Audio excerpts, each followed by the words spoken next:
the entrance was antiquated. When someone wants to go into the school system and be a student, I mean, real proof was never being Okay. shown that you lived Let me in just Derby. interrupt in a second, because I'm thinking of, and this is very self-centered, but okay, that's the school district. Yeah, you shouldn't have kids from other municipalities trying to sneak into the school system. But how do you address the fact that, like, I've seen more blighted properties coming up Hawthorne? I was going to get to that. Okay, yeah. But just now, this group ended up identifying this. We also ended up identifying how people were hiding blight in their backyards. People now, by say the board of health would go into somebody's house because somebody called up in regards to a health issue. They happen to look outside in their backyard and, oh wow, there's all garbage all over the place. They let us know, the blight officers know, and we start going after. How it all, it just keeps. We end up finding out. It ended up being an education on ourselves. Having the police department involved, we targeted certain areas, so like meeting by meeting.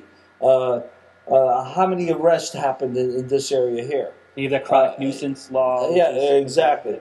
So we ended up establishing a law, the chronic nuisance law that we have in the ordinance that we ended up putting together that is stricter than anybody else than any. I think anybody in any city in the country.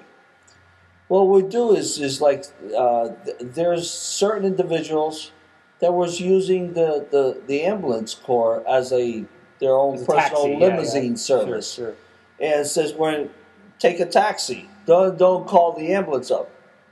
Identifying stuff like that, identifying that you, Mr. Landlord, one of your tenants is constantly getting arrested. There's constant disturbance coming to your house over here. Well, now, if the police come to that residence 3 times, now the landlord's going to get fined $100 a day to do something about about their tenant. And that makes So them more responsive and check who you're renting to. exactly. Now you start paying attention to your property because I walked Lower Hawkins Street. I walked Lower Hawthorne Avenue. I walked Olivia Street and stuff like that. That's my old stopping grounds. That's my That's where you neighborhood. grew up, right? I grew up on Lower Hawkins Street, and I used to, as a kid, used to run all over the place, you know. And I wanted to cry. I go to some of these people's homes that they're still there, the Catalanos, and there's a few other ones that are still there, and they're in their 80s and 90s. But we reminisce, we talk about old stories, and they themselves tell me these landlords, they collect the rent, and that they don't even come down to collect the rents. The tenants mail it to them. Says they got broken windows and this and that. That a good landlord would fix this care. So on that whole neighborhood, people used to sweep the sidewalk, used to sweep the road. I mean, they used to sweep the road. My parents would be sweeping the road with all the other parents because we cared.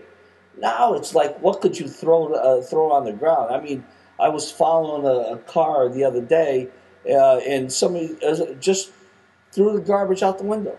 What kind of parents do they have that taught them that you just throw garbage out the window? Not from the people that came from Derby. Mm-hmm. I would say I would make a bet on it 100% that person wasn't from Derby. And so this task force that you have is now because that's such a. I mean, we're almost talking about how do you legislate or how do you control where people put their garbage? But that's part of that task force is you bring in all these different these departments who all have little entry points into the issues at one property. Exactly. We created a system now that if it's got to do with blight, a flag pops up, and it takes time to get people because maybe people don't understand this, and I know this because just from being a reporter now, but I didn't used to know this. you can't just walk up to somebody and say they have time to comply. You have to send them a letter saying you have to get this into compliance. So it's not like you can just bring that. It's also often a long process to get a property cleaned up. Right. Even if you want to arrest somebody, you have to get a warrant for an arrest. You got to go to the courthouse and see a judge to get a warrant. And if the judge thinks no, that's not enough. You can't even arrest somebody. But now we put the tools together. We created flags. So if something is happening in one area, part of the reports that they're filling out triggers other things to happen. Okay. Gotcha. And this, we just finalized this more or less 6-8 months ago or something like that. We brought it, the final ordinance that we brought it to the Board of Aldermen. Mm-hmm. They voted on it, enacted it. It's part of our system now. And we've had successes already. We've had successes you won't believe. Okay.